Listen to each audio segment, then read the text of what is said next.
এতে তুমি খাইয়ে দিলে আমার সব খাবার খেতেই ভালো লাগে। তবে একটু কড়া করে ভাজা হলে ভালো হতো, বুঝলি মা? আরে বাবা রে বাবা, কোনো কিছুতে খুশি করে না তোকে শিবের বাবারও অসাধ্য একটা। কে বলেছে? আমাকে খুশি করা সবচেয়ে সোজা। আচ্ছা, আমি একবারে শিবের মতো একটি বেলপাতাতেই তুষ্ট। এই দেখো তোর বৌমাকে দেখে আমি কত খুশি হয়েছি। আমি মোটেই খুশি হইনি। কেন? এটা তুমি কি করলে? কি করলাম? মেয়েটাকে মাঝ রাস্তায় নামিয়ে দিয়ে এলেন। তিনি আবদার করলেন না, তাকে নামিয়ে দিলেন। এখন যদি তিনি পরীক্ষা না দিয়ে অন্য কোথাও চলে যায় দেবের সঙ্গে? কোথায় যাবে? কোথায় যাবে তার জন্য যাওয়ার জায়গার অভাব আছে। চলে গেল আমবাগানের ধারে, কিংবা চলে গেল কোনো নদীর ধার দিয়ে হাঁটতে হাঁটতে, স্টেশন ধরে হাঁটতে হাঁটতে একেবারে রেল লাইনের ধার দিয়ে শুরু করলো হাঁটা। দেবের আর কি, তার তো পরীক্ষা না দিলেও চলবে। বাবার পয়সা আছে, হয়ে যাবে। তোমার মেয়ের চলবে তাতে। মায়া কি করছো? কি বলেছি না বারবার যে দুশ্চিন্তা করবে না, এতে শরীর খারাপ হয়ে যাবে, স্বাস্থ্য ভেঙে পড়বে। আচ্ছা পারো তো তোমার মেয়ে নাকি? মেয়ের ওপর একটু আস্থা নেই? মেয়ের ওপর আস্থা আমার যথেষ্টই আছে, যথেষ্ট আছে। কি শুরু করেছে?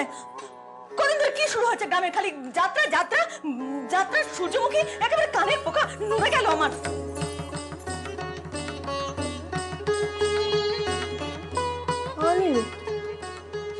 কি হয়েছে বৌমার? হ্যাঁ, কিচ্ছু মনে থাকছে না। আমার যে কি হবে? কপেরার চাঁদের গায়ে চাঁদ লেগেছে। কাল থেকে ভূষণ্ডের মাঠে চম্পক অপেরার সারা জাগানো পালা। চাঁদের এখন পরীক্ষায় মন বসে? কতদিন পরে গ্রামে যাত্রা আসছে, আর এখন খালি পরীক্ষা পরীক্ষা।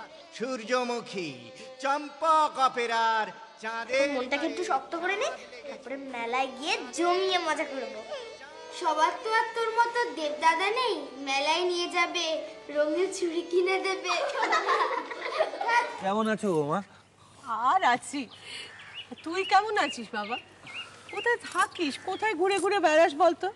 কতদিন দেখিনি তোকে, কতদিন তোর গান শুনিনি। কি করিস? বেকার লোকের কাজের অভাব থাকে গো মা। তাই তো, যত বেসুরে তালকানা লোকেদের গান শিখিয়ে বেড়ানোই তো তোর কাজ। সবার মধ্যেই সুর আছে গো মা। হ্যাঁ, আর আমার কাজ হলো তাদের মধ্যে থেকে সুরটাকে বের করে আনা। তা বেশ, এবার একটা কাজ কর দেখি বাবা, গানটা ধর, শুনে এই বুড়িগুলোর প্রাণ জুড়িয়ে যা। পারো? হ্যাঁ স্যার। পরীক্ষা ভালো হচ্ছে তো? তোমাকে ফার্স্ট হতে হবে, ভালো করে পরীক্ষা দাও। হ্যাঁ হ্যাঁ স্যার, চেষ্টা করব। আকাশ করে চেয়েছে কি ভক্ত শ্রীমান দেবদাস, তুমি কি কবিতা কবিতা লিখবে নাকি? দেবদাস রোদ্দুর হতে চেয়েছিল, তারপর মা দূর পেতে শুয়ে পড়লো।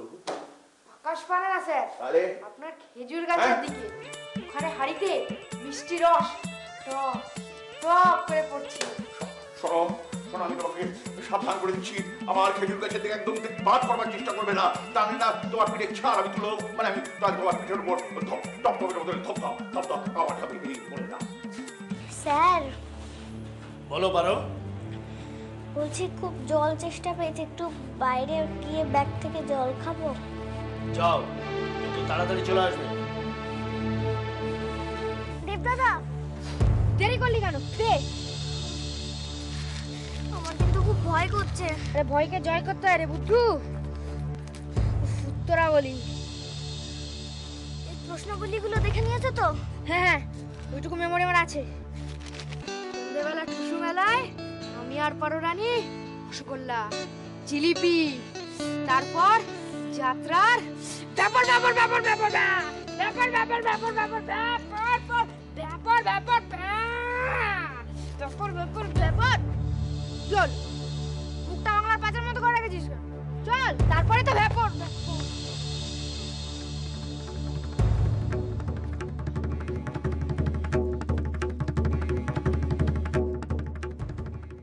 পারো